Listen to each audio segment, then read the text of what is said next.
Príjemný podvečer. Srdečne vás vítam v čítárni súčasnej literatúry v Mestskom divadle Žilina. Ja som vydavateľ Koloman Kertész Bagala. Tento rok mám 35. výročie založenia svojho vydavateľstva a mojou doménou je prozaická tvorba, ale raz za čas si vydám aj takú srdcovú záležitosť a tentokrát som prišiel predstaviť autora, môjho dobrého kamaráta Petra Uličného. Dobrý večer.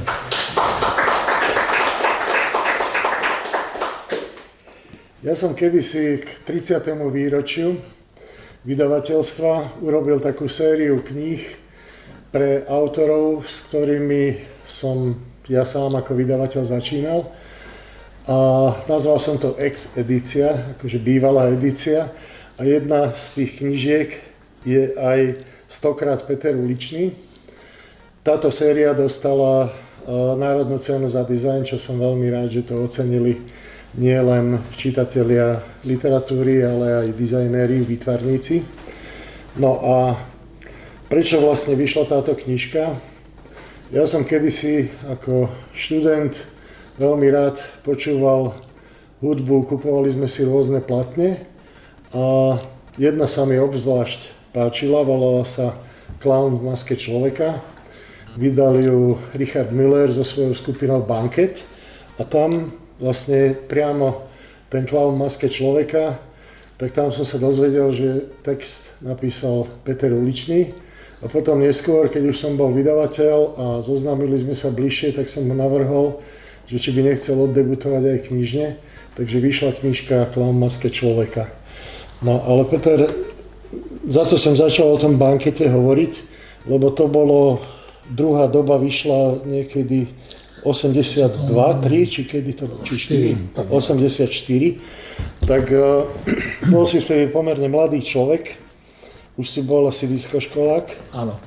A zaujíma ma, že kedy si vlastne, lebo sme sa nikdy nerozprávali, takže to bude možno zaujímavé aj pre vás, že kedy si začal písať texty, alebo si začal s nejakými inými žánrami a dostal si sa k textom? Čo bolo teda prvé? Ja by som chcel skôr, než začnem teda odpovedať na tú otázku. Ja som veľmi dojatý, koľko vás prišlo, lebo keď sme išli autom z Bratislavy, tak sme hrali takú hru, že je vonku pekné počasie, je už leto, tak sme si tak hovorili, že budeme hrať presilovku.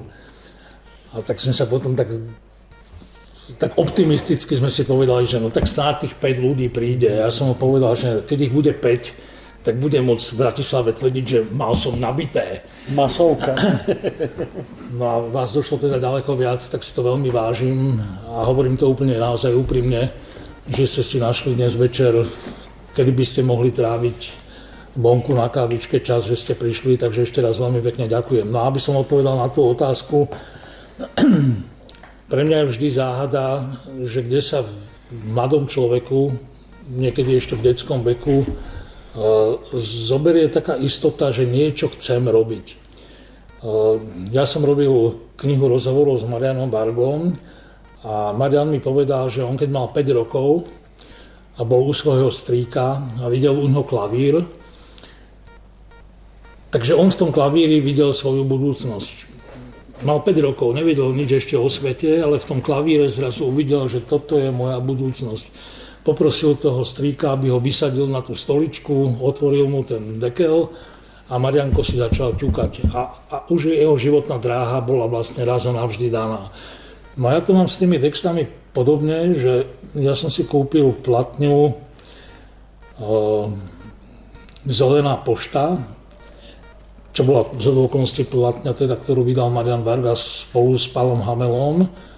A dovtedy ja som čítal síce poéziu, aj knižky, ale keď som si tú platňu vypočul a počul som niektoré tie texty, tak som zrazu uvidel svoju budúcnosť. Som si povedal, že keď slová dokážu toto spraviť s človekom, že ho naplňa niečím nepoznaným, že ho rozochvejú takou zvláštnou, nejakou až transcendentnou mágiou, že chcem začať písať.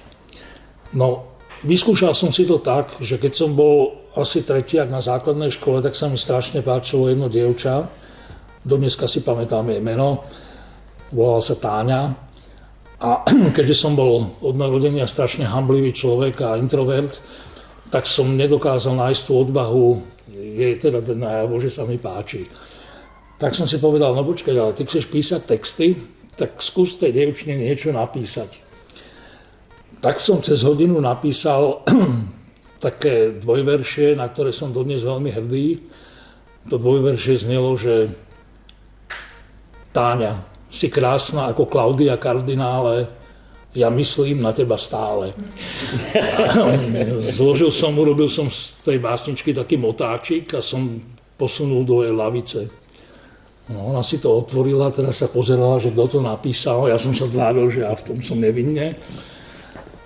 Neopetovala mi tú lásku, ale keď sme mali stretnutie zo základnej školy po nejakých 50 rokoch, tak ona za mnou došla a povedala, že tú básničku si napísal ty, že? A hovorím, no áno. A čo si mi nepovedal, že sa ti páčim? Že ty si sa mne páčil. No len po 50 rokoch už to, ona vydatá, ja ženatý, tak sme si tak aspoň tú neskorú lásku tak na chvíľočku tak akože vyznali, no ale skončilo to tým, že skončila stretávka a už odtedy som nevidel. No ale to je tá odpoveď, že vlastne počul som nejakú pesničku a zrazu mi tie slová tak nejak zmenili život, že som si povedal, že chcem začať písať. No, takže okrem básničky Si krásna ako Klaudia Kardinále, myslím na teba stále, som si začal tak do zošita niečo čarbať. A potom sa stalo to, že vznikla jedna skupina hudobná, to som bol prvák na vysokej škole, v ktorej hral taký slávny gitarista Andrej Šeban a spevákom tam bol Palo Habera, ktorý bol ešte úplne neznámy. A Andrej Šeban bol môj konškolák a povedal mi raz v kaviarni Krím, kde sme sa stretávali, že počúvaj Uličák, že hľadáme textára, nepoznáš nejakého? A ja som nemal odvahu mu povedať, že ja niečo smolím, tak som mu povedal, že vieš čo, ja nepoznám, že jedného poznám, ja sa ho spýtam, či niečo nemá v šuflíku. Tak som nachystal tie svoje texty a asi o týždeň sme sa teda stretli. Ja som mu tie texty dal čítať a on takže super, ideme to robiť. Kde je ten chalan, nech sa s ním zoznámim. To som ja. No, takže tak začala... Jemu si sa priznala, Táni nie.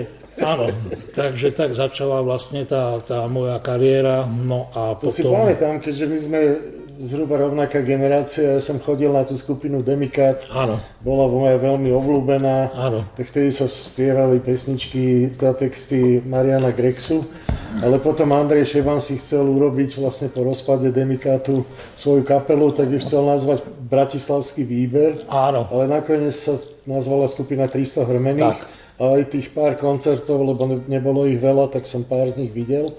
Áno. No ale vtedy som nevedel, že ty píšeš tie texty. Ani ja. No, čiže toto bol vlastne to bola tvoja prvá kapela. To bola moja prvá kapela a potom, keď sa 300 hrmených rozpadlo, tak...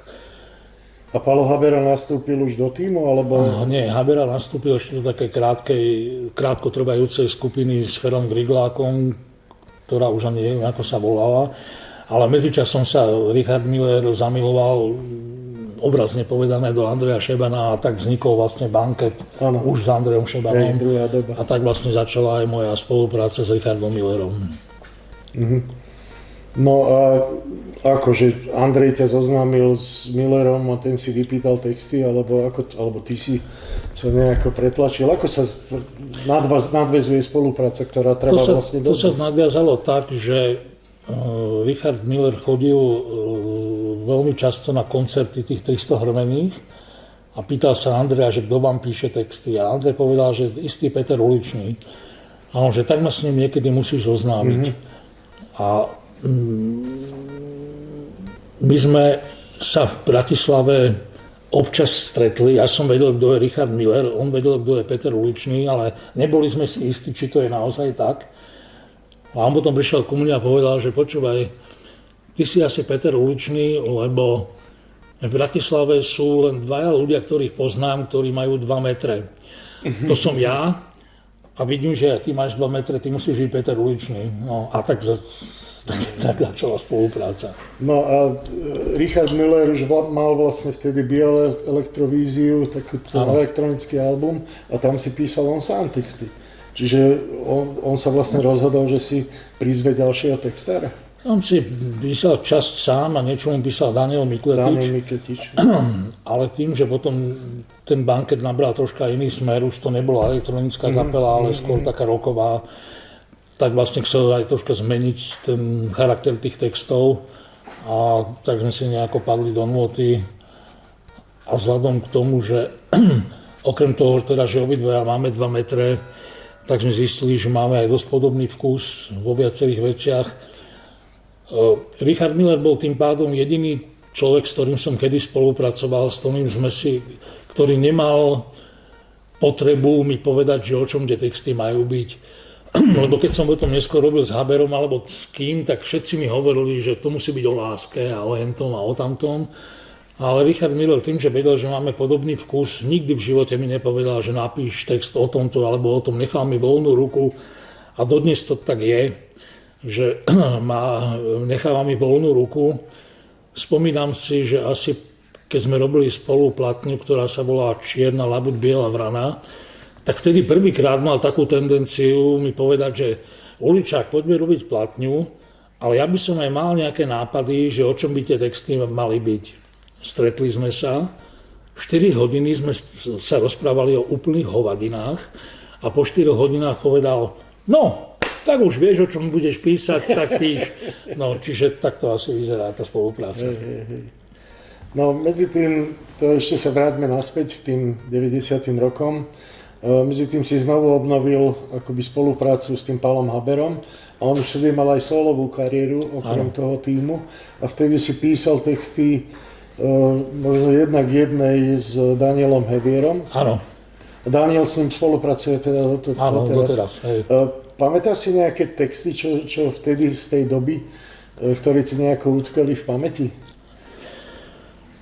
My sme to mali rozdelené, tú prácu tak, že Dano Hevier, ktorý je básnik, teda predovšetkým, a ja som textár, čiže je tam taký malý rozdiel, tak keď chcel Palo Habera nejakú romantickú, zamilovanú, básnickú nejakú pesničku, tak sa obrátil na Dana. A keď to bola nejaká pesnička, ktorá chcela skôr taký nejaký civilný jazyk, možno aj taký nejaký humor alebo nadsázku, tak sa obrátil na mňa. Čiže ja som robil texty ako Je to vo hviezdách, Lietam v tom tiež, Život je nuda, Ženská menom panika, čiže skôr také tie veselé pesničky a Dano písal také tie zamilované. Takže takto sme to mali roky podelené. A popri tom si začal písať texty aj pre šanzonierky. Áno. Ako si delil tieto vlastne, tú svoju tvorbu textársku? No, začalo to vlastne tým, že po revolúcii, keď sa vrátila na výslnie Marta Kubišová, ktorá teda bola 20 rokov umlčaná, tak jeden slovenský producent sa rozhodol, že jej urobí platňu, napriek tomu, že bol zo Slovenska, ale dostal taký nápad, že by urobil album, kde by boli aj slovenskí autori hudby, aj niektorí slovenskí autori textov. Bola tam podmienka, že to bolo treba písať v češtine.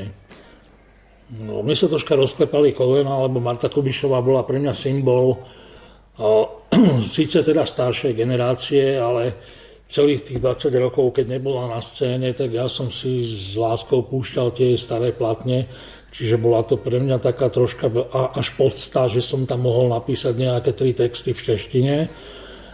A zrazu som zistil, že písať pre ženy ma veľmi baví. Možno je to dané tým, že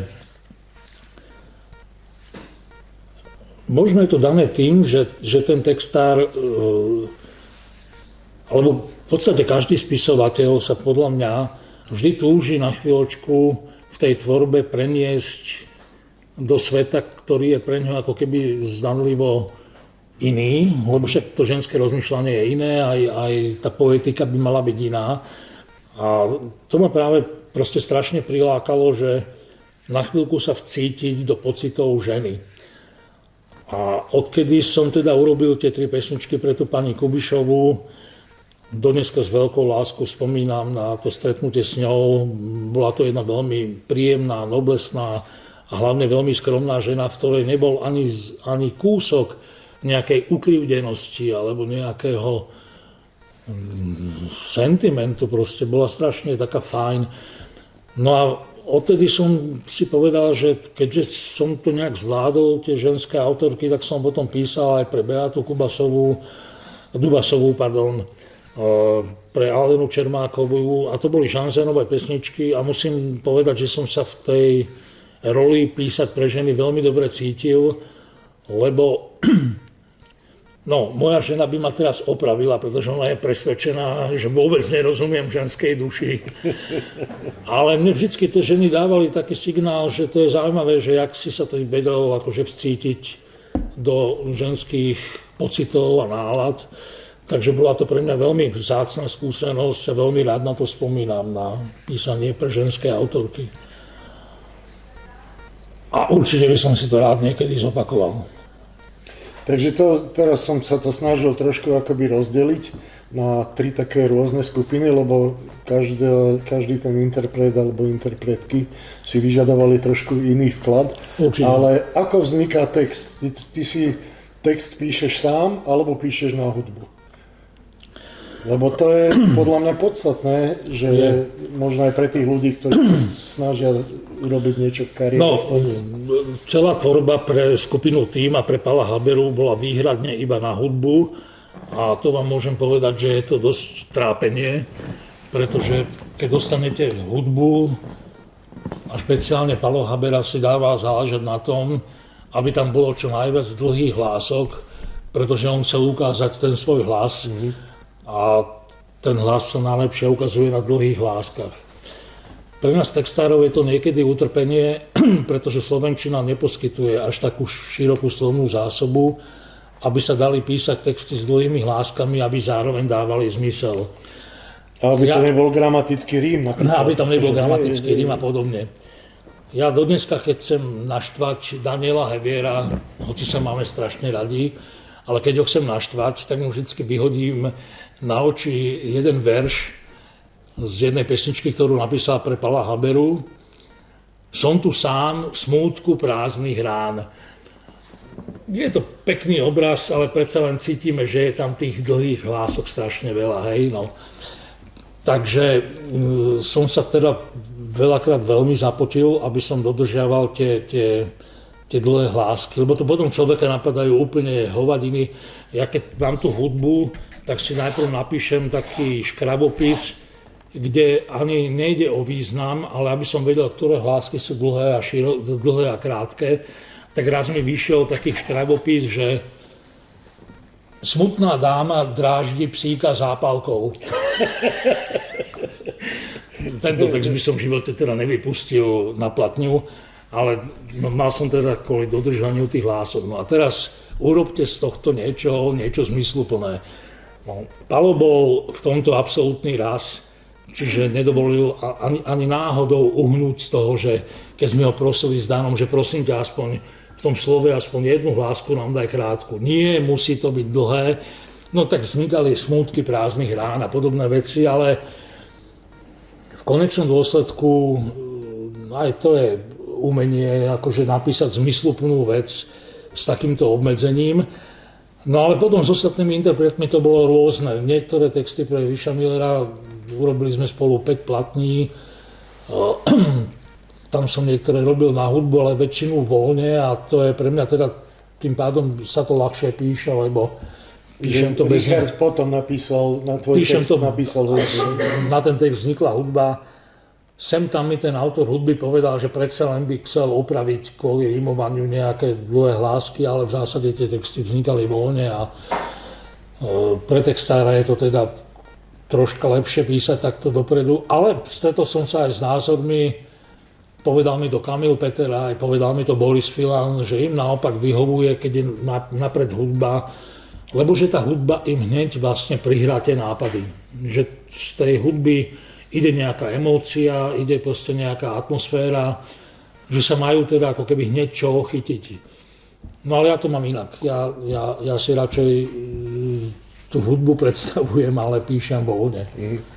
No taká, už som teda hovoril o bratislavskom výbere, ale existuje kapela, ktorá sa volá Pražský výber.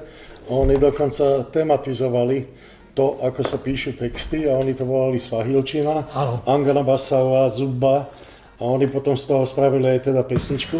Aj ty, keď píšeš text bez toho, aby si mal hudbu, tak si ho takýmto spôsobom tou svahilčinou aj zaspievaš, že aký by mal byť rytmus? Presne tak. Napriek tomu, že to píšem bez hudby, ono sa to bez tej hudby vlastne celkom nedá.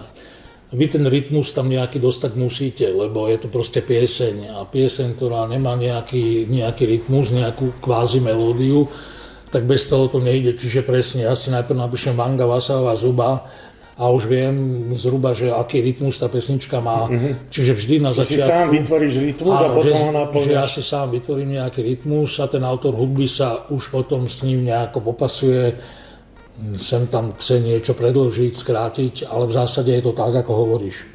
A sklamala ťa niekedy hudba, že si mal inú predstavu pri písaní textu a potom, že ako to bolo zhudobnené? Vždy ma to sklamá. Nie, no musím povedať, že najlepšie sa mi pracuje s českým autorom Ondrejom Brzobohatým, synom teda nebohého herca Brzobohatého. To bolo také veľmi magické stretnutie, že my sme sa vôbec nepoznali. A keď sa Richard jedného dňa rozhodol, že chce urobiť platňu, tak mi povedal, že vieš čo, že ja som už dlho rozmýšľal nad tým, že čo keby som urobil tú výnimku a nedal zložiť tie skladby slovenským autorom, že chcel by som to ponúknuť niekomu z Čiech, že čo to urobí. A on sa pri nejakej príležitosti stretol s týmto Ondrom Brzobohatým, nejak si padli do oka. Richard sa ho spýtal, že či by mu mohol dať nejaké hotové texty, aby ich zhudobnil. Ondrej sa veľmi potešil a Richard mu poslal 12 textov a povedal mu: Ondrej, ja nechcem, aby si to robil celé sám, vyber si 2-3 pesničky, ktoré sa ti bude páčiť. Ondrej do týždňa zhudobnil všetkých 12. Ja som prišiel k Richardovi, Richard mi pustil tie demáče, už teda Ondrejom zahraté na klavíri, zaspievané, my sme sa na seba pozreli, že tam je jedna pesnička lepšia než druhá. A jak sme si toto povedali, tak nejaký magický okamih nastal, zazvonil Richardovi telefón. Ten Ondrej nemohol vedieť, že my to práve teraz počúvame. Zazvonil ten telefón, Richard to zdvihol a hovorí: kto je? Ondro, to si ty? A Ondrej povedal: prosím ťa, máš číslo na Petra Uličného? My sme sa vôbec nepoznali. A Richard hovorí: no práve sedí vedľa mňa, tak mi dá ten telefón a nekecám, my sme spolu hovorili 2 hodiny. Nikdy sme sa nevideli a 2 hodiny sme sa rozprávali o tom, že ten Ondrej povedal, že Peter, že my musíme mať buď nejakých rodinných príbuzných alebo niečo, lebo že mne sa v živote stalo veľa vecí a ty si ich napísal v tých textoch, že jak je to možné. Hovorím, no tak skúsim zapatrať v rodinnej genealógii, či tvoj otec nemal niečo s mojou mamou, alebo čo. No, bol niektorý z tvojich príbuzných rýchlo bohatý? Ani neskoro bohatý, ani rýchlo bohatý. Potom na druhý deň mi volala Ondrejova mama. To bol náročnejší rozhovor, lebo Ondrejova mama veľmi rada rozpráva, takže to neboli 2 hodiny, ale 4 hodiny. Ale bolo takisto kúzelné. No a odtedy to funguje tak, my sme pred týždňom s Ondrejom dokončili ďalšiu Richardovú platňu, ktorá sa volá 66, keďže o rok bude mať Richard 66 rokov. A keď som mu tie texty poslal na tú 66, tak nemal by som to hovoriť, aby som sa rozplakal do telefónu, Dúfam, že neprezradím nejakú veľmi bulvárnu informáciu, ale Ondrej sa teda rozvádza už tretíkrát a jedna tá pesnička, ktorú som napísal na tú platňu, sa volá Niekto tretí. Nie je to myslené tak, že do toho ich vzťahu vstúpil niekto tretí, ale v tom texte je to myslené tak, že ten niekto tretí je takéto vychladnutie lásky. Že tí dvaja prídu domov a cítia, že je medzi nimi niekto tretí. Nie nikto konkrétny, ale že ten vzťah zrazu nefunguje. Že zrazu prídu domov a cítia nejakú stenu. To niekto tretí je tá stena, ktorá medzi tými dvoma ľuďmi je. No, a hovoril, že keď som skladal tú pesničku Niekto tretí, tak som celý čas plakal, lebo ten pocit toho niekoho tretieho, kto je medzi mnou a tou partnerkou, že to bolo ako keby si s nami žil v tom byte a bol toho svedkom. No, takže takéto krásne magické veci sa niekedy pri tej tvorbe stávajú. No, ešte poďme k inej kategórii, pretože ty si napísal naozaj veľmi veľké množstvo piesňových textov na filmovú alebo divadelnú tvorbu. Pri dubbingoch prespievaných, tak tam si dostal vlastne, ja neviem, anglický alebo neviem aký text, ktorý si mal prebásniť aj tak, že už si mal tému, aj všetko, aj vlastne ako sa to vyslovuje. Ako sa pracuje s takýmto materiálom, keď preberáš cudzí text aj pesničku? Lebo to musí byť mimoriadne náročné. No, je to mimoriadne náročné, lebo špeciálne keď sa robilo napríklad pre novú scénu, sa robil taký muzikál, ktorý bol prevzatý z jedného britského muzikálu, tak vy tam musíte dbať na to, aby tá pesnička mala tú britskú dikciu, napriek tomu, že sú to slovenské texty, ale oni tam musia mať tú britskú dikciu, lebo tie hlásky sú, Angličania ich majú hrozne veľa dlhých, ohybných, je to ohybnejší jazyk ako slovenčina, takže na tom Rímuje sa tam všetko skoro. Presne tak, čiže to bolo veľké trápenie a s výsledkom som bol spokojný tak na polovicu, lebo som si vždycky hovoril, že keby to tí britskí speváci počuli, tak si budú trhať vlasy, čo tá slovenčina tam dokázala. Ale je to jedna krásna skúsenosť, pretože život je boj, no aj život textára. Musí vybojovať aj tieto ťažké bitky. A čo ja film? Lebo dobre, tak pri divadelnom predstavení sa dá trošičku upraviť tá slovenčina. Ale pri filme jednoducho to nejde. To nejde. To nejde, no. A ako tam dodržuješ tému napríklad? Že musíš kompletne nájsť aj rím, aj slovíčka, ktoré pretransponujú ten pôvodný text. Áno. Tam je zase iný problém, že Briti nemajú problém používať tzv. Gramatický rím. Pre vás, ktorí neviete, tak gramatický rím, to sú také tie lacné rímy, že spievajú, plakajú,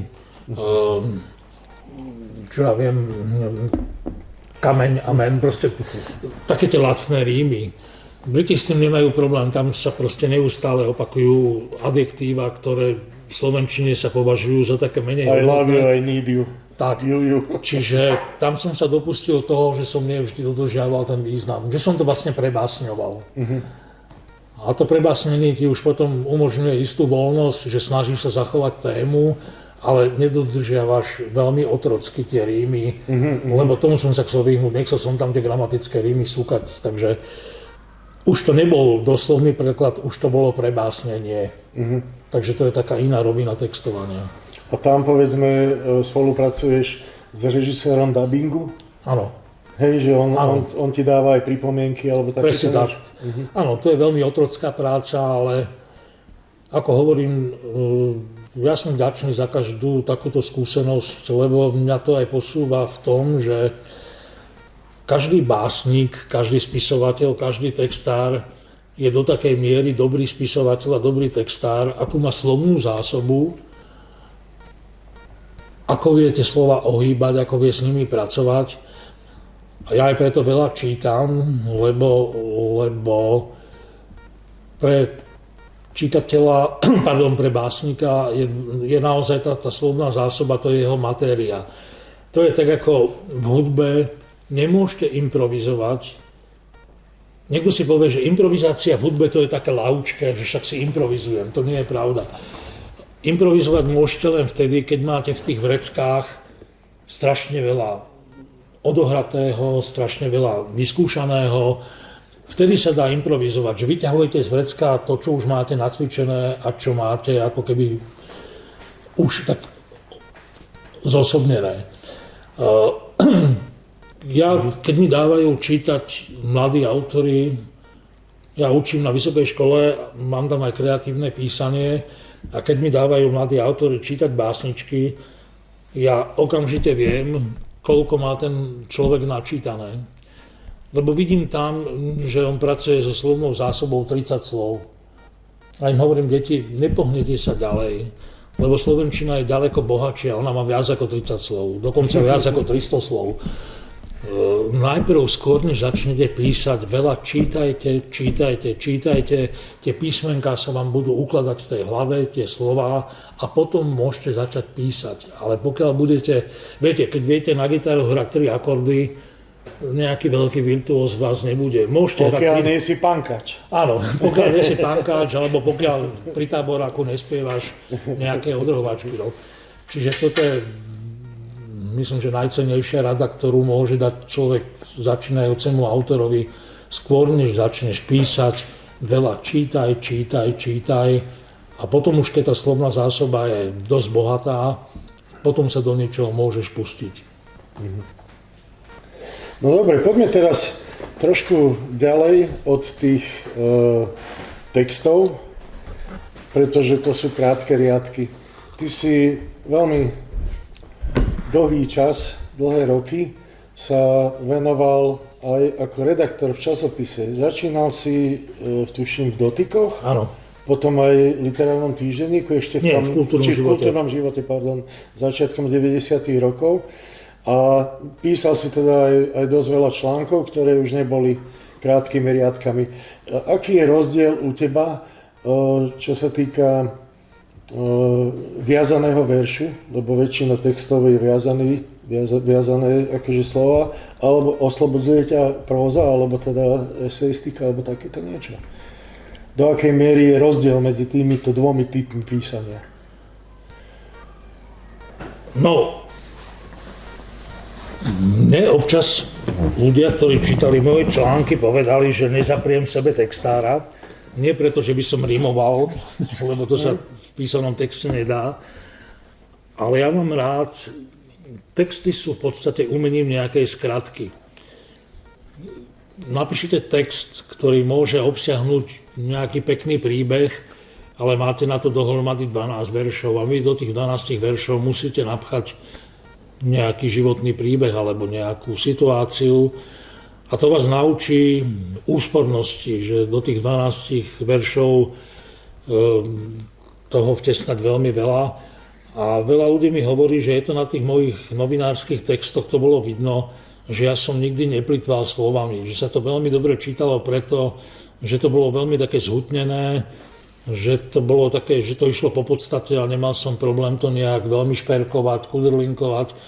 Takže ono sa to tak vzájomne obohacuje, že to, čo som písal ako textár, sa mi v tej novinárskej branži zišlo práve preto, že som mal asi nejakú potrebu používať to umenie tej skratky, akože ísť po tej podstate a príliš to neobkecávať. No a zaujíma ma, že aký typ autora si, čo sa týka tých dlhších vecí, že vychrlíš zo seba niečo a potom to škrtáš, alebo už rovno píšeš tak, ako to má finálnu podobu. Lebo to sú dva rozdielne prístupy k tvorbe. Dobrá otázka.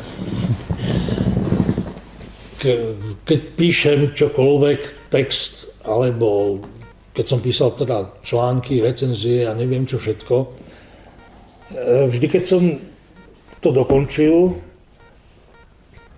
tak som si večer povedal, že si pašák, skvelé, fantastické.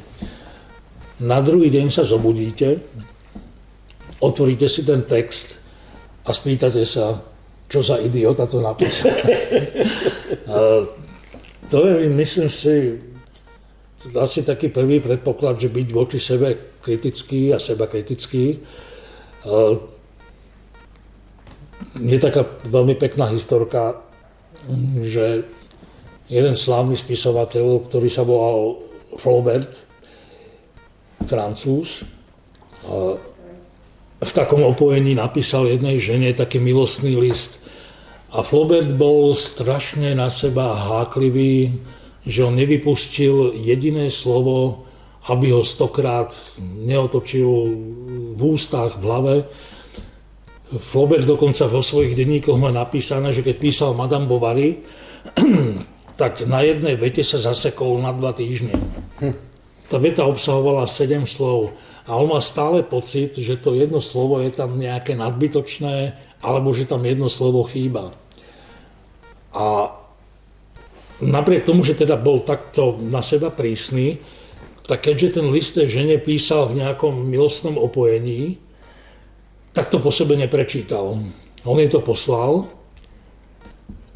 potom sa s ňou teda aj stretol a ona sa tak na ňom pozrela a mu hovorí, že bolo to krásne, ale ja som čítala tvoje knihy, to vôbec si nebol ty.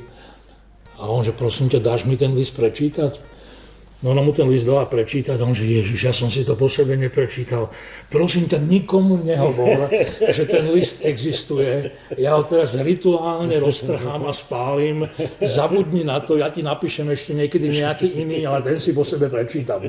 No, čiže ja sa držím tejto Flaubertovej zásady a nikdy nepustím z ruky nič, čo si neprečítam, keď pominie tá autorská slepota. Lebo vy keď píšete, trpíte autorskou slepotou. Viete, že ste v tom natoľko ponorení, že všetko sa vám zdá skvelé.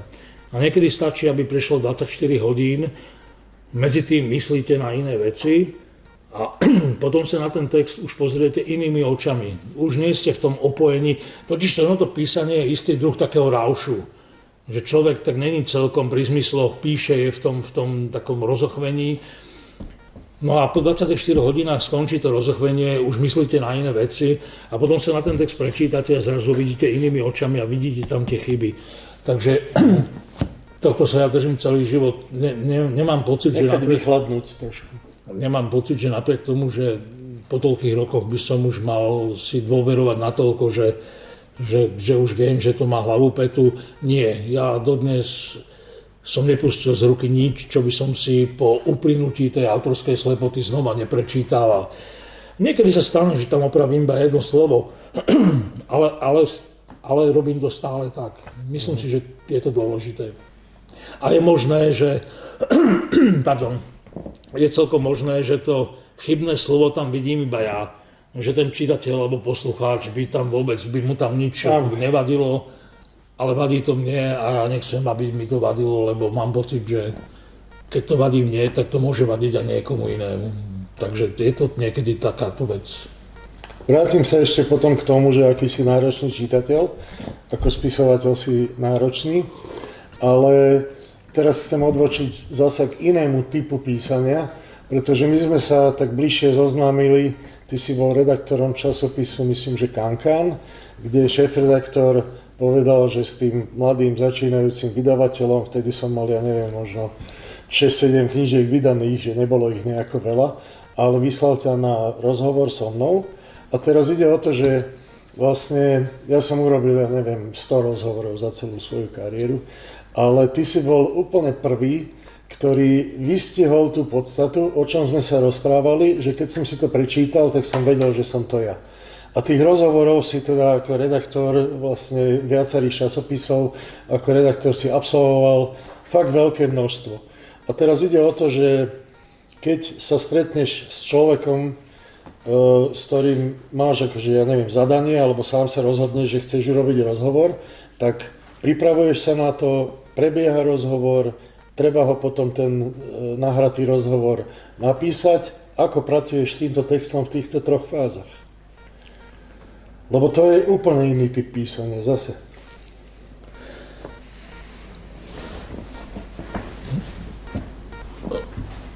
Ak si spomínaš, my keď sme išli teraz z Bratislavy sem do Žiliny, tak sme mali takú tému, že veľa ľudí trpí takým pocitom, konkrétne o tom sme hovorili, že veľa ľudí napríklad nemá rado výtvarné umenie, lebo majú pred sebou taký nejaký mindrák, že oni tomu výtvarnému umeniu nerozumejú.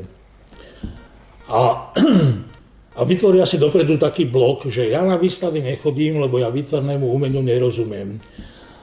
A ja som ako prednášajúci na škole, jak tam učím to kreatívne písanie, tak sme raz so študentami mali rozhovor a som sa pýtal, že či chodia na výstavy 20-ročných ľudí. Tak zdvihli sa také nesmelé dve ruky a zvyšok hovoril, že my nechodíme na výstavy, lebo my tomu nerozumieme. A ja som sa im snažil tak nejak vysvetliť, že prečo si vy dopredu vytvárate nejaký blok. Výtvarné umenie, respektíve každý druh umenia, to nie je matematický príklad, že vy dostanete nejaké čísla, zrátate ich, vydelíte a vyjde vám nejaký výsledok. V matematike iba jeden výsledok je správny, hej? 4 a 4 je buď 8, alebo nič iné. Tak sú aj plochozemci, ktorí majú iné rátanie, ale v zásade to platí, že v matematike je niečo ako správny výsledok. Ale existuje v umení niečo ako správny výsledok? Vy, čo tu sedíte, keby ste teraz videli nejaké obrazy, na každého môžu pôsobiť nejako inak. A nedá sa povedať, že vám, ktorým sa to páči, máte pravdu a vy, ktorým sa to nepáči, nemáte pravdu. To je predsa blbosť. Čiže ja tým študentom sa snažím hovoriť, choďte na výstavu, zbavte sa toho predsudku, že musíte tomu rozumieť. Nechajte to na seba pôsobiť. Iba pôsobiť.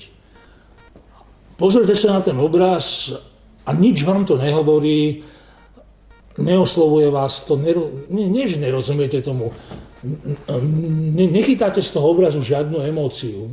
Nevadí. Choďte sa pozrieť na vedľajší a možno nejaký vedľajší vás zaujme.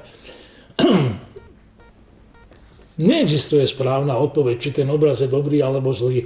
Isté, že konzistorici majú svoje nejaké objektívne parametre, kedy sa dá povedať, že tento výtvarník je kvalitný a tento je nekvalitný. Isté, nespochybňujem to, že konzistorici to vedia nejak kvázi odborne posúdiť. Ale vy ako laici, bežní diváci sa nezbavujte dopredu toho opojenia, ktoré umenie poskytuje len preto, že si myslíte, že čo ak ja netrafím ten správny výsledok. Choďte sa na to pozrieť a možno to s vami naozaj nič nespraví a keď to nespraví ani na 5. výstave, tak si môžete povedať, so mňou výtvarné umenie nič nerobí. Ale je celkom možné, že vy ako laici prídete na nejakú výstavu a tá vás očarí. A na otázku, prečo vás to očarilo, poviete, no ja neviem, ale tie farby, tie tvary, z toho dýcha život, niečo to so mnou spravilo, nejak to so mnou pohlo, odišiel som z tej výstavnej siene úplne taký obohatený. A ja hovorím, bingo, super, veď o toto tu ide.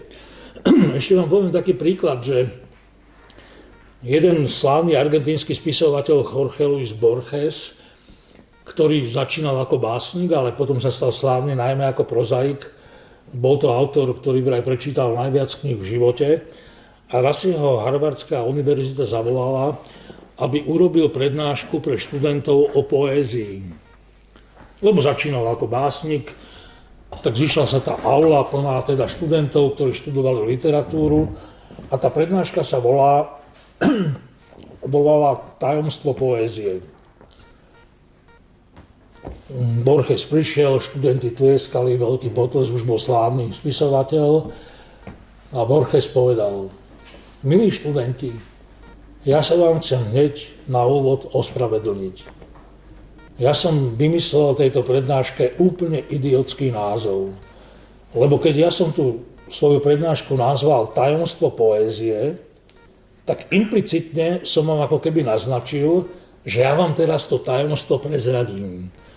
A viete, ja som písal básne dlhé roky, mám 1 000 000 obľúbených básnikov, ale ja neviem, čo je tajomstvo poézie. A tí študenti tak sa na seba pozerali, že to fakt, tento slávny spisovateľ povie takúto vetu, že on vlastne poézii nerozumie. No a povedal im presne to, čo som tu pred chvíľkou povedal, že viete, máme potrebu rozumieť kvetom, ale prejdite sa v lete po lúke a sú tam, ja neviem, červené maky. A hneď máte nejakú emóciu, akože vidíte to pole plné tých červených makov a poviete si, Bože, jak je na tom svete krásne, jak je to nádherné, tá červená farba. A tá lúka je plná tých červených kvetov, však to je úžasné. Máme potrebu skúmať červené maky, ako to rastie a kde sa tá červená farba zobrala. Nie, proste to na nás pôsobí. No takže Borges povedal študentom, keď budete čítať najbližšie básne, spomente si na to červené pole tých červených makov a nechajte sa viesť. Možno to s vami nič nespraví a možno si poviete, práve preto, že som sa nesnažil porozumieť, ale nechal som to na seba len tak pôsobiť, niečo to so mnou spravilo. A potom takto krôčik za krôčkom, keď sa zbavíme toho predsudku, možno jedno na sebe povieme, že aj tej poézii začíname rozumieť. Ale nešli sme na to s tým, že musím hneď od začiatku všetkému rozumieť. Nemusíte. A ešte jednu vec vám poviem. Spisovateľ Dušan Dušek, s ktorým som bol chvíľku kolega redaktor v časopise Slovenské pohľady, raz napísal poviedku, a šéfredaktora, ktorým bol Jan Strasser, napadla taká vec, ale Dušanovi Dušekovi to nepovedal, že ja som tú poviedku dal prečítať Petrovi Zajacovi, literárnemu kritikovi, a že urobil taký fórik, že uverejnili sme tú poviedku Dušana Dušeka a za ňou sme napísali taký rozbor toho Petra Zajaca, ktorý napísal dlhší rozbor, než bola tá poviedka. A ja som sa raz po rokoch stretol s Dušanom Dušekom, išli sme na kávu a sme mali presne tento rozhovor, že ako je to s tým, že rozumieť alebo nerozumieť literatúre. A Dušan mi na to povedal, že vieš, ten autor sám nemusí rozumieť tomu, čo napísal, lebo ja keď som uverejnil v tých pohľadoch tú poviedku a prečítal som si, čo o tom napísal Peter Zajac, ja som tam nerozumel ani slovu. Ten Petr tam našiel významy, ktoré ja som netušil, že tam sú. Ja som si ten jeho text prečítal 5-krát po sebe a bol som z toho čoraz väčší jeleň. Až som si povedal, že mám ja právo písať, keď neviem, čo píšem. Lebo literárny vedec usúdil, že je to také a také významy to má a ja som to tak vôbec nemyslel. Takže takto to je s tým tajomstvom tvorby. Že niekedy ani autor možno nemusí celkom vedieť, čo píše. Ale je to z neho. Celý čas čakám, že pri tej digresii, kedy sa vrátiš k základnej otázke, ako sa robí rozhovor s cudzým človekom. Lebo ja viem, prečo si odbočil, aj to, že porozumieť človeku, nechať sa viesť. A ja som preto začal tým, že ja tým študentom radím, že keď majú mindrák z toho, že niečomu nerozumejú, nech to na seba nechajú pôsobiť, tak ja sa ti, Kali, priznám, že všetky rozhovory som robil tak, že ja som dokonca niekedy toho človeka ani nepočúval. Ja som ho vnímal ako človeka. Neviem, či mi rozumieš. Ja ti rozumiem, lebo ja som robil 1500 rozhovorov. Lebo človek niečo hovorí a prečo to nepovedať, no. Ja na niektorých ľuďoch, s ktorých som robil rozhovor, som videl, že sa štilizujú do niečoho, čo nie sú, alebo že chcú vyzerať lepší, než sú, alebo naopak, to boli natoľko introvertní ľudia, že som videl, že to z nich lezie ako z chlpatej deky, ale všetko, čo povedali, bolo veľmi múdre. A ja keď som robil rozhovor s tebou, tak ja som nie celkom vždy počúval, čo hovoríš, ale ja som ťa vnímal ako človeka. Videl som, že si veľmi bezprostredný, videl som, že si človek, nie že začneš byť pyšný, ale že si človek veľkého srdca, si spontánny, nemal si potrebu nejako sa robiť lepším, než si. tam, kde si tú potrebu mal, tak to som vyškrtal. Ale myslím si, že ten rozhovor je o nejakej takej empatii. No. A priznám sa dokonca, že som robil, nechcem tých ľudí menovať, lebo sú dosť známi, že ja som si ten rozhovor napísal takmer sám. Že mi hovorili veci, kedy som mal pocit, že som im položil otázku a oni tak sa všelijak krútili a hovorili o niečom inom a furt som sa im nevedel dostať pod kožu. Aj keď som to skúšal, tak som potom urobil to, že keď som si ten rozhovor prehral z toho prehrávača ako do písomnej formy, tak som zistil, že ten človek v tej písanej forme vôbec není ten, s ktorým som sa rozprával. Dovolil som si takú drzosť, že som tým ľuďom vkladal do úst vety, ktoré nepovedali. S malou dušičkou som im to ukázal, oni si to prečítali, že celkom dobré. No, takže tak vlastne vznikol aj ten náš rozhovor, že ja som to dovtedy vôbec nepoznal, ale z toho tvojho prejavu niečo na mňa išlo a navyše si hovoril väčšinou k veci. Aj tam som si, priznám sa, niečo domyslel a ty si to možno aj medzi tými riadkami čítal, že nie všetko si povedal presne tak, jak som to napísal. To, čo si napísal, tak toho sa držím celý život po tom rozhovore. Fúha. Si robím srandu teraz, ale myslím si, že to si ma teraz dojal. z môjho hľadiska to bolo tak, že ja som bol v podstate presvedčený o tom, že čo budem robiť už po tej 6., 7. knižke, ako keď mám za sebou 500. Že v podstate ja som nemusel klamať, štilizovať sa nič, lebo som to mal nejako dané, čiže každá odpoveď už bola z nejakého vnútra, z môjho premýšľania.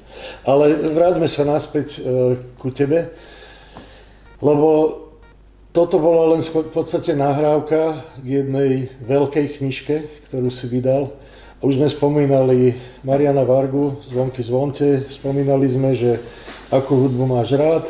A s Marianom Vargom si sa zoznámil v priebehu rokov a tak ste sa zblížili, že Marian Varga, ktorý bol veľmi plachý človek a nedôverčivý, tak s tebou začal robiť svoju životnú knižku, svoj akoby životopis, aj keď to bolo teda na základe rozhovoru.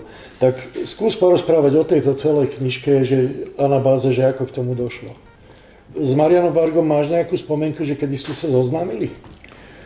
Áno, mám presne, ale tomu ešte predchádza taká vec z minulosti, že ja som sa vlastne vďaka Marianovi Vargovi stal nielen textárom, že tie jeho pesničky ma k tomu nejak pomkli, ja som sa vďaka nemu stal vlastne novinárom. A vzniklo to tak, že keď vyšla platňa, ktorá sa volala Collegium Musicum Live, na obálke tej platne, oni stoja pri takom parnom balci a tam je Fedor Frešo, Dušan Hájek a Marian Varga. Marian mal oblečené také pončo, vtedy mal ešte dlhé vlasy a mňa strašne zaujala tá jeho tvár. To bola absolútne kryštalická tvár, troška nepríčetného bohéma. A ja to nepríčetne teraz nemyslím nejak pejoratívne, hej, akože, lebo ono sa šírili také tie, že feťák a tak, čo nebola pravda. Nepríčetná v tom dobrom slova zmysle, že na tej tvári bolo vidno, že ten človek je kdesi úplne inde, že on je z nejakého iného sveta, vesmíru. A vtedy som, a to som mal nejakých 13 rokov, som si povedal, že ak by som v živote niečo chcel, môj sen bolo, že preniknúť do hlavy toho človeka. Mňa to fascinovalo, že viete, je to aj dané tou dobou, že v 73. roku, kedy tu zúrila normalizácia, všetci sme boli takí troška tou dobou nejak tak sformovaní, akože nejaké extravagancie sa tu veľmi netrpeli. A on tou svojou vizážou, aj tým, jak bol oblečený, aj tým nepríčetným pohľadom proste vytrčal z toho šedivého davu.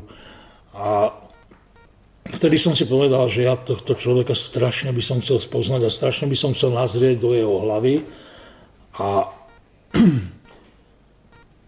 keď som rozmýšľal v poslednej škole, že čo by som chcel študovať, tak som si povedal, že hrozne by ma lákalo, keby som v živote sa vedel dostať k niektorým ľuďom, ktorí ma zaujímajú a vedel by som sa s nimi rozprávať. Ale teraz ako to zariadiť? Lebo keby som ja jedného dňa si zohnal adresu Mariana Vargu a zaklopal a povedal by som mu dobrý deň, ja by som vám chcel nazrieť do hlavy, tak ma asi vyrazí, hej.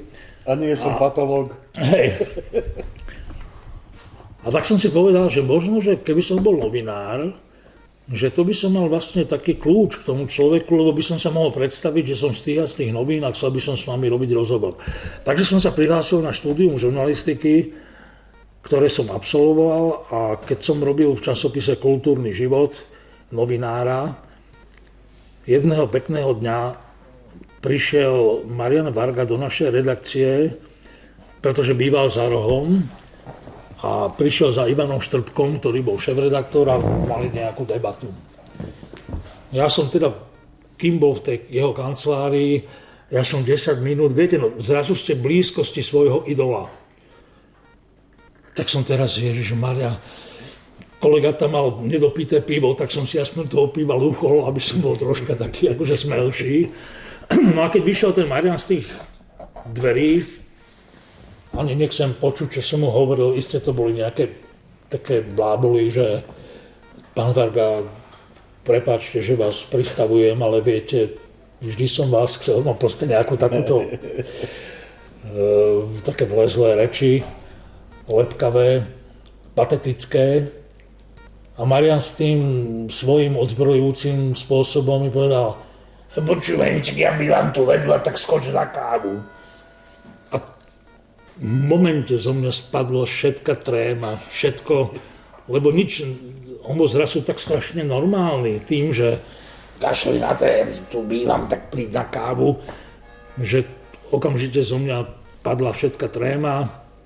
Na druhý deň som k nemu išiel na kávu a zrazu som pochopil, že sa nemám čoho báť, že je to človek z mesa a kostí. A čo ma teda hlavne prekvapilo, že je to jeden strašne plachý človek. Viete, že o slávnych ľuďoch máme väčšinou takú predstavu, že to sú takí tí bohorovní, takí tí proste akože sa vznášajú na nejakých obláčkoch, svet gombička, a že nemajú problém s komunikáciou s ľuďmi a tak ďalej. A opak bol pravdou. Nie, že by sa okolo Mariana netočilo strašne veľa ľudí. Strašne veľa ľudí sa s ním chcelo kamarátiť, chcelo byť v jeho blízkosti, lebo tak to je, že keď je niekto slávny, veľa ľudí má potrebu sa v svetle toho reflektoru, ktorý ten človek vyžaruje, sa tak troška akože prihriať. Sa tak tiež akože nechať tým svetlom nejak osvietiť. No len pravda je taká, že ten Marian veľmi rýchlo zistil, že veľa tých ľudí, ktorí sa okolo neho motajú, v podstate tá ich motivácia je v tom, že im iba robí dobre byť v blízkosti slávneho človeka, ale nikdy to nebol nejaká ozajstná puto a väzba. Marian bol v podstate jeden z najosamelejších ľudí, akých som v živote poznal. Až mi to bolo veľakrát ľúto. On mal možno 2-3 naozaj blízkych priateľov, to bol spisovateľ Dušan Mitana, bol to nebohý Jano Langoš, teda vlastne už aj Dušan je nebohý. Bol to spisovateľ Dušan Dušek, ten jediný ešte žije. A to bolo tak všetko. On si tých priateľov trošička aj tak zotročil v tom, že Marian bol známy takzvanými, on tomu hovoril medveďáky. Medveďáky to boli spánky, že on 3 dní v kuse spal ako medveď. Takže keď skončila éra medveďákov, keď 3 dní v kuse spal, tak potom bol 3 dní a 3 noci hore.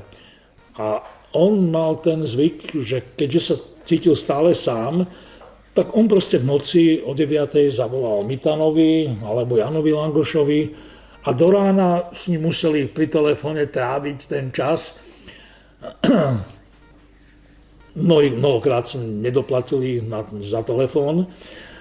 A tým, že teda som okamžite pochopil, že nemusí mať absolútne žiadne obavy z toho, že by to bol nejaký nafúkaný človek, alebo že by s ním tá komunikácia bola ťažká, tak my sme si vlastne vzájomne vyšli v ústrety svojou plachosťou, lebo ja som v konečnom dôsledku introvert a plachý človek a on takisto, čo som ja nevedel, ale zistil som to, že je to jeden mimoriadne plachý človek a tým, že sme si vyšli v ústrety svojou plachosťou, tak veľmi rýchlo sa z tých rozhovorov vlastne stali veľmi neformálne, veľmi ľudské a veľmi krásne stretnutia.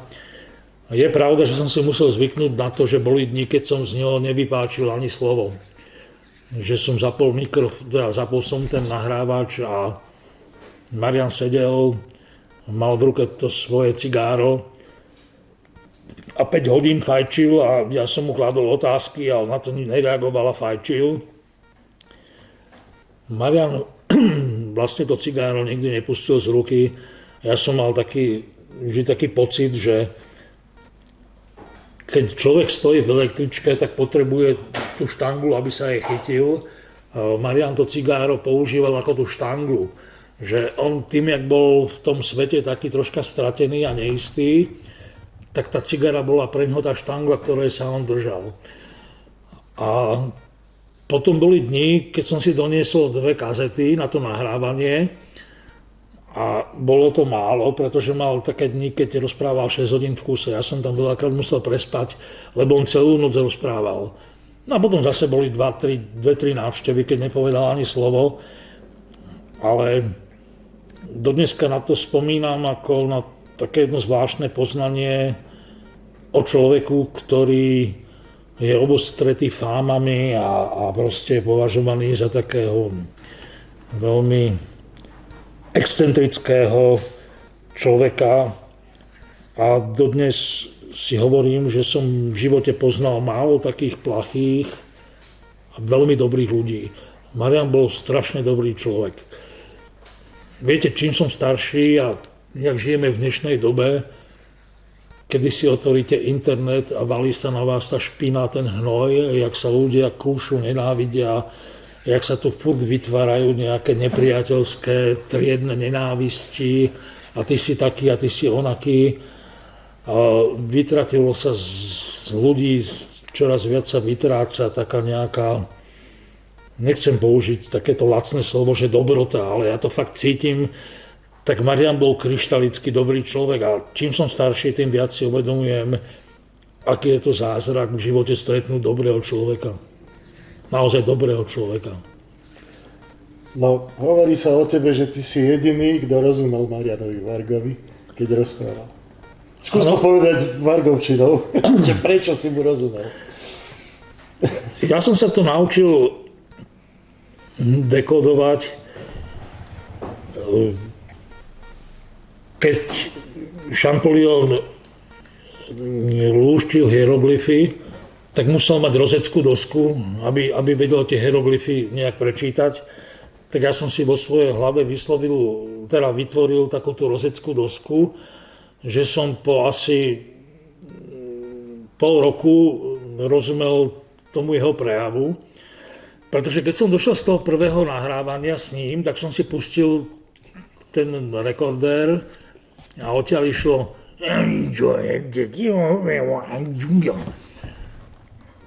počula to moja žena a hovorí, preboha, ty si robil rozhovor s Mongolom? Hovorím, nie, s Marianom Vargom. A to jak chceš prepisovať? Hovorím, no to ešte zatiaľ neviem.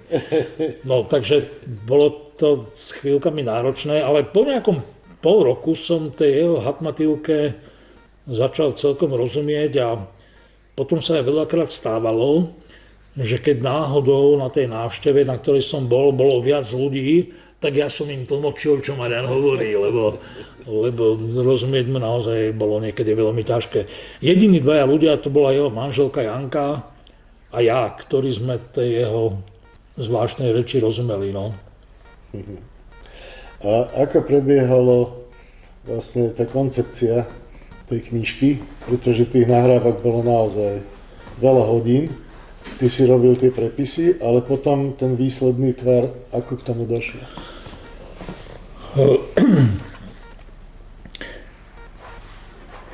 Ja som k tomu pristúpil skrátka tak, že jednak som chcel dodržať nejakú chronológiu života, takže tá knižka naozaj začína jeho úplne detstvom a skončila vlastne rokom 2022, kedy tá knižka bola 2002, kedy bola dokončená.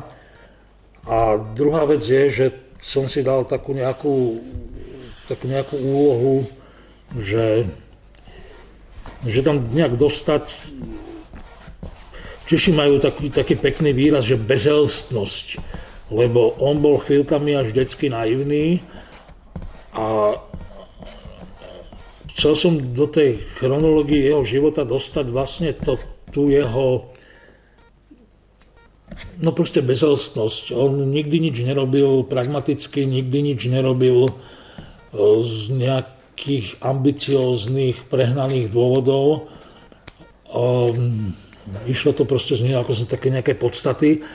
A ja som si druhú vec, ktorú som si veľmi vážil, že on sa vôbec nevyhýbal háklivým témam, on sa vôbec nehanbil priznať k tomu, že teda mal dlhé roky problém s alkoholom. Nehanbil sa teda ani za to priznať sa, že keď bol na tých protialkoholických liečeniach, tak jeho prvá cesta z protialkoholického liečenia bolo do najbližšej krčmy. A nemá problém o tom hovoriť, dokonca v tej knižke je zverejnený taký denníček, ktorý si písal, keď bol na tom protialkoholickom liečení. Aj to vlastne svedčí o tej jeho veľkosti, že nechcel sa robiť ani lepším, ani bezchybným, že úplne otvorene hovoril vlastne o všetkých jeho aj zlyhaniach, jeho stránkach, o ktorých si myslím, nie každý je ochotný hovoriť. A bol som mu vďačný, že sa vlastne nevyhýba naprosto žiadnym nejakým takýmto témam. A zároveň som chcel vlastne demystifikovať odkedy som ho začal vnímať a chodil som na tie koncerty, tak od všetkých ľudí, s ktorými som na tie koncerty chodil, všetci hovorili, že no zase je nafetovaný, lebo on mal takú troška narušenú motoriku. A tú motoriku mal narušenú naozaj tak, že keby ste videli, ako on je príborom, tak to by ste teda sa hodne čudovali, ako on všelijak dokázal krútiť. No on tak aj hral, hej, no a všetci to pripisovali tomu, že je práve nafetovaný a ja som vedel, že teda to nie je pravda. Mal problémy s alkoholom, ale nikdy nefetoval. Je tam taká jedna veselá historka v tej knižke, keďže sa rozhodol zhudobniť básničku Miroslava Válka Smutná ranná električka, čo je jedna krásna, aj báseň, aj krásna pesnička. A on si bol vyžiadať u Miroslava Válka povolenie, či môže tú báseň zhudobniť. Tak bol na tej audiencii u Válka a Válek, ktorý Mariana nejak obdivoval, takže držal tak nad ním troška aj ochrannú ruku, lebo boli chvíľku také tendencie, akože Mariana Vargu zakázať, lebo kazí mládež, lebo vyzerá ako chuligán a je to feťák. Ale ten Válek nad ním troška držal ochrannú ruku, no ale keď si bol vyžiadať ten súhlas, tak nastal taký moment, že Válek sa tak na ňo chvíľku pozrel a hovorí mu: môžem sa vás, pán Varga, niečo opýtať? Je pravda, že beriete drogy? A Marian hovorí: že nejaké tu nie sú. Hej, v tých časoch tu teda drogy veľmi neboli, to boli nejaké 60. 70. roky. A Válek hovorí, že ale pán Varga, však vždy sa dajú nejaké zohnať. A Marian, že tak zožeňte. ale pravdou je teda, že nikdy tieto omamné látky nepoužíval. Priznal sa mi, že raz bol na nejakom stretnutí, kde sa fajčila tráva, tak mu niekto dal toho jointa a on si z toho potiahol, rozkašľal sa a povedal, že toto nie je pre mňa. To bola jediná jeho skúsenosť s nejakou drogou. A to teda ešte ľahkou drogou, lebo však, no. Čiže no ako prebiehali teda tie korekcie, alebo tak, že... Pardon? Tie korektúry, že vlastne dal si mu text a on do toho ešte vstupoval, lebo viem, čo naznačuješ. No, keď som sa už naučil dešifrovať tú reč, tak som to teda prepísal a tie korektúry vyzerali tak, že on bol lenivý to čítať, tak to dával čítať Janke, tej svojej manželke. Ona sa ho na niečo spýtala, že či s touto vetou je v poriadku alebo nie je. On v celej knihe urobil asi 3 zásahy, ako povedal, že takto to môže byť.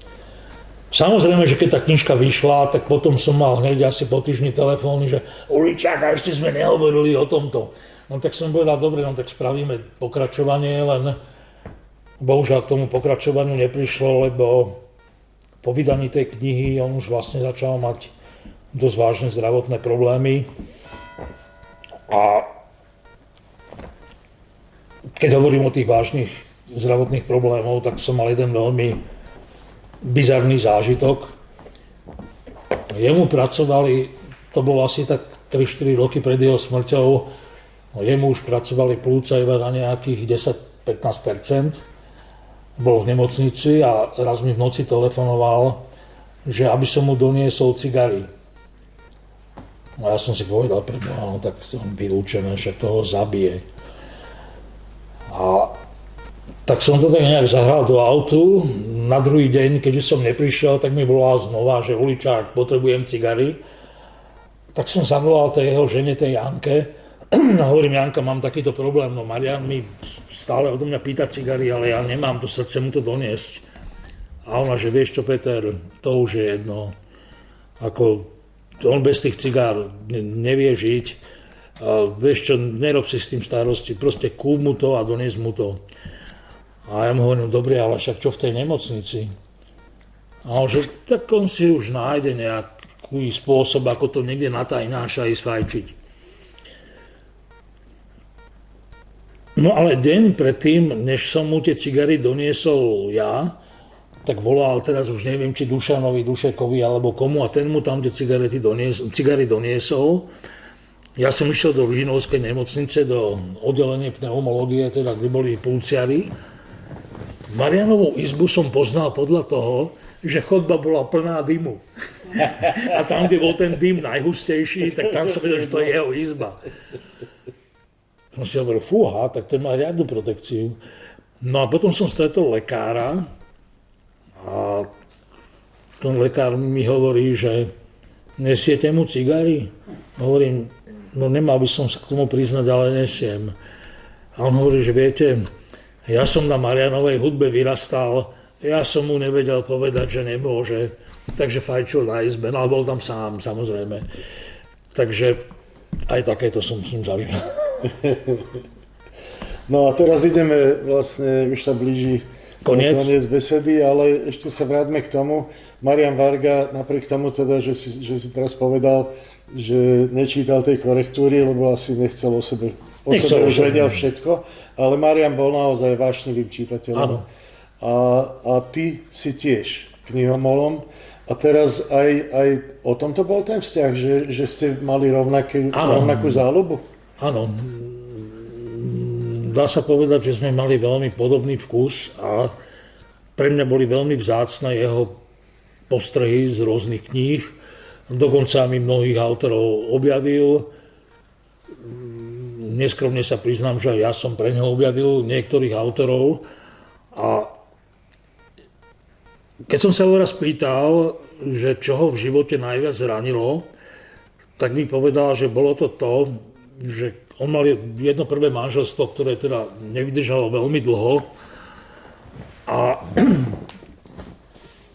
to manželstvo v podstate do istej miery ukončil on, tá žena až tak veľmi nechcela sa rozviesť, ale on videl, že to nefunguje, tak vlastne on to inicioval, ten rozchod. A tá žena veľmi rozmýšľala, ako sa mu pomstiť, teda za to, že navrhol ten rozvod. A Marian mal obrovskú knižnicu, tam bolo nejakých 3000 zväzkov, ak nie aj viac. Tak tá žena urobila to, že keď raz Marian išiel na nejaký koncert do Čiech, tak ona vysťahovala celú tú jeho knižnicu kamsi preč. A Marian došiel do prázdneho bytu a hovoril, že to bola asi jedna z jeho najväčších životných bolestí, že sa cítil, ako keby mu niekto vyoperoval mozog a srdce. Že v tých knihách bol jeho druhý život a že proste 2 dní v tom prázdnom byte preplakal, že kde sú tie moje knihy. No ale na veľké šťastie, vtedy bol jeden antikvariát v Bratislave, dneska už dávno neexistuje, kde predával v tom antikvariáte knihy jeden taký hippisák, tak dlhé vlasy mal, chodil na všetky koncerty Marianové, tak ten mu povedal: Marian, neplač, ja ti do 2 rokov všetky tie knihy zoženiem. A tak aj bolo. Tým, že robil v antikvariáte, vedel, aké knihy Marian mal, bola to v podstate to najkvalitnejšie, čo sa dalo v tých rokoch zohnať, tak mu tie knižky odkladal. Jedného dňa mu zavolal: Marian, zožeň si nákladák a môžeš si tie knihy zobrať. Tak Marian oslovil nejakého známeho, ktorý mal nejakú veľkú dodávku a tie knihy naložili. A to nebolo všetko, to bola asi tak polovička tej knižnice, tak to naložili do tej dodávky. A bola taká jedna krásna scéna, že neomylne tá dodávka dostala šmyk, vybehla na obrubník a bol to taký náraz, že tie zadné dvere sa otvorili a tá ulica bola plná Shakespeareov, Kafkov, Borgesov. A tí ľudia hovorili, že Ježišmaria, berme si to. Tak potom ten šofér povedal, že pardon, toto sú knihy pána Vargu, nebrať, my si to vyzbierame. Takže toľko na tému jeho lásky ku knihám. Bol naozaj nesmierne ščítaný a čo je ešte viac fascinujúce, napriek tomu, že on na mnohé veci absolútne nemal pamäť, ale čo sa týka kníh, tam vedel čítať z pamäti celé odstavce. Niekedy sa mi stalo, že v noci telefonoval a hodinu mi čítal Kafku. A potom mi Janka povedala, že to on nečítal, to on hovoril z hlavy. Isté tam boli aj nejaké jeho vymyslené veci, ale bol to teda naozaj obdivuhodne ščítaný človek. A čo je ešte zaujímavejšie je to, že on mal aj vzácny dar. Bol taký časopis Svetová literatúra, aj v slovenčine bol reby svetovej literatúry, kde boli také ukážky krátke autorov, ktorí ešte ani neboli u nás preložení, ale nejaká krátka poviedka alebo nejaký úryvok z nejakého románu tam bol. A on si prečítal ten úryvok a on raz povedal: toto bude raz veľký spisovateľ, toto by raz mohli preložiť. A pri niektorých povedal: prečo to tu uverejnili, však to je úplne slabé. A fakt sa stalo, že keď som si ja potom konfrontoval to, že na ktorých autorov on povedal, že toto raz bude veľký autor, skutočne po rokoch vyšli preklady a ukázalo sa, že ten jeho vkus bol naprosto neomylný. Že teda vedel, tak ako ty ako vydavateľ, keď dostaneš rukopis, to na tebe obdivujem, že vieš z toho množstva rukopisov povedať, že z tohto začínajúceho autora raz niečo bude a toto tu radšej si ešte chlapče počkaj, lebo ešte to nemáš na to, aby si písal knihy. No, tak Marian mal toto isté. A posledná otázka. Hovoril si tu o tisíckach kníh a tak ďalej. Ty sám si vášnivým čitateľom celý život a teraz si sa pustil prednedávnom do veľkého dobrodružstva a založil si vlastný antikvariát, kde je tiež niekoľko tisíc zväzkov. Ako postupuješ v tejto činnosti? Prečo vznikol antikvariát a čo ťa na tom láka tie roky, že nedržíš? Tak, ja som bol teda celý život knihomol, ale nikdy som si antikvariát nechcel otvoriť, pretože antikvariát je obchod a ja teda obchodu vôbec nerozumiem. Ja som úplne štepený proti nejakému obchodovaniu, čiže medzi knižkami som rád, ale ja som tú myšlienku, že založiť si antikvariát odkladal, lebo ja som sa bál, že ja ako štepený proti obchodu, jak to ja budem zvládať. Ako predstava, že založiť si nejakú živnosť a takéto veci, mňa to desilo. Ale keď som mal asi 50 rokov a niečo viac, tak sa vo mne zrazu zjavila taká nejaká životná kríza. Vy, čo ste v mojom veku a starší, to asi poznáte, že v istom období života si poviete, že a to už je všetko, čo som zažil? To už nebude nič ďalšie? A ja som mal takúto krízu po tej 50-ke, že a to už je všetko, že ja ešte chcem niečo zažiť. A vtedy mi tak skresla tá myšlienka, že však si celý život knihomol, tak skúsi ten antikvariát otvoriť, že možno, že to by bola pre teba taká výzva.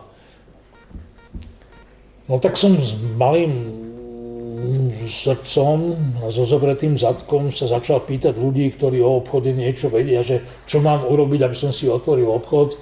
Tí mi to vysvetlili a som si povedal, tak v žiadnom prípade. Ale tá kríza bola natoľko silná, natoľko som chcel ešte niečo vyskúšať nové, že som sa na to nakoniec zdal. Musím povedať, že tie prvé roky boli úžasné, proste neľutujem ani sekundu, že som sa do toho dal, pretože je to úžasný pocit, keď knihomol môže ísť do obchodu, ktorý je plný kníh a vy nemáte pocit, že chodíte do práce. Vy máte pocit, že chodíte do druhého domova, lebo tie knižky sú pre mňa druhý domov. Čo je smutné na tomto mojom obchode je to, že dnešný svet sa troška obracia k knihám chrbtom. Kamenné obchody pomaličky zanikajú. V Bratislave minulý rok zanikli 3 antikvariáty. Tento rok mi 2 kolegovia povedali, že to idú zatvoriť, lebo že proste ľudia knihy nekupujú. Ja to zatiaľ ešte tak s odrenými ušami nejak stále ako prevádzkujem, ale pravdu povediac, už to teda není žiaden veľký biznis. Mimochodom, keď sa raz Mariana Vargu pýtali, že ako je to byť v slovenskom showbiznise, tak Marian odpovedal, na Slovensku to není ani show, ani biznis. Tak s tým antikvariátom je to tiež tak, že biznis to už rozhodne nie je. Len si tak hovorím, že už keď som vydržal, je to presne, tento rok je presne 10 rokov, čo to mám. Spoznal som vďaka tomu množstvo zaujímavých ľudí, pretože do antikvariátu chodia väčšinou zaujímaví ľudia, častokrát aj rôzne bizarné postavy. Knihy totiž to troška priťahujú podivínov, čiže mám všelijaké zážitky aj s podivínmi, ktorí tam chodia, ale spoznal som veľa zaujímavých ľudí, ale priznám sa bez mučenia, že niekedy na mňa padne smútok, lebo súdnik, keď tam prídu 2 ľudia a tí mi povedia, že pán Uličný, máte tu dobré knihy, my by sme si aj niečo kúpili, ale nemáme na to, no počkáte mi do výplaty, ja hovorím jasnačka. No a tých ľudí, ktorí sa nechávajú odložiť kníh do výplaty, to mi už mám takúto kopec a tí ľudia prídu o mesiac, dajú si na ten kopec ďalšie 2 knihy, ale tá výplata im nejak nechodí, takže som svedkom takých troška smutných čias, no, že keď celý život žijete tými knihami a máte pocit, že knihy sú nejaká hodnota, ktorá s ľuďmi niečo robí a zhodneme sa na tom, že knihy robia s ľuďmi asi dobré veci, nie zlé, pokiaľ nečítate nejaké blbosti konšpiračné alebo čo. Tak keď som v tom obchode niekedy a prídu tí 2 ľudia a niekedy ani tí neprídu a ja sa pozerám na tie chrbáty kníh a hovorím si, bože, táto kniha vyšla pred 30 rokmi, ja som vystál pred knihkupectvom, za socíku sa stálo, na dobré knihy sa stáli šóry, hej. A Českú knihu otvárali o 10:00, tak ja som sa niekedy o 8:00 ráno postavil, aby sa na mňa ešte tá kniha ušla. A ja sa pozerám na tú knihu, ktorá je na tej polici 10 rokov a viem, že ju už nikdy nepredám, lebo doba už je iná a už ľudia niektoré knižky nečítajú. Tak niekedy tak na mňa padne taký smútok, že snáď že to, čomu som tak dlho veril, že tie knihy ostanú navždy, že nastáva taký troška súmrak kníh. Ale aby som to nezakončil nejak depresívne, mám 3 zákazníkov, ktorí mi robia úžasnú radosť. jeden chlapec má 18 rokov, jeden má 19 a tretí má 20. A oni tak chodia raz za 2 týždne. A keď vidím tie plamienky v očiach, že si tam nájdu niečo, jeden kupuje najmä bytnických básnikov, ten keď tam vidí Ferlinghettiho alebo Ginsberga, tak úplne sa mu rozžiaria oči a pýtajú sa ma na to, čo si o tých básnikoch myslím. Druhý je na filozofiu, ten chlapec má 18 rokov, ale ten je z filozofie lepší než ja. On ma občas opraví. To nepovedal Heidegger, to povedal Husserl. A ja, že prepáč. No, tak si hovorím, že ešte není všetkým dňom koniec. Že keď sú len títo traja chalani, ktorí ten plamienok majú v sebe a vie ich úplne rozžiariť to, že tam objavia nejakú knihu, tak si hovorím, má to zmysel. Už len kvôli tým 3 chlapcom to má zmysel.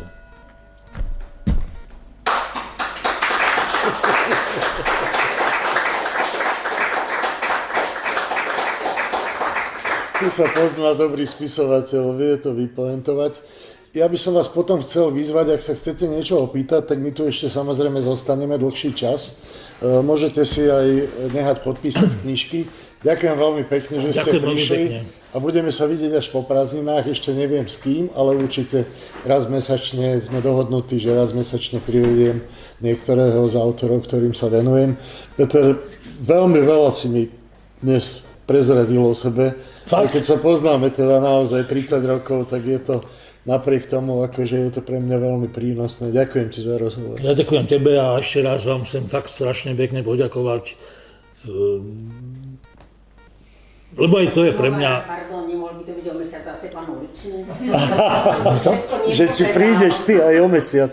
Vieš, že... Ja rád prídem. Môžeme spraviť z toho reláciu, že budeme iba s Uličným chodiť. Nie, ja rád prídem a chcem vám poďakovať preto, lebo to, čo som hovoril o tých 3 ľuďoch, tých 3 mladých chlapcoch, ktorí horia rovnako vášňou, ako som horel ja pred 40-50 rokmi, tak to, že ste prišli v takomto počte, je pre mňa strašná satisfakcia, že ešte radi aj vy počúvate rozhovory o knižkách, o ľuďoch, ktorí niečo robia. Je to pre mňa úžasný zážitok. Tak vám za ňo veľmi pekne ďakujem. My vám ďakujeme určite a o mesiac. Ďakujem pekne. A rád kedykoľvek.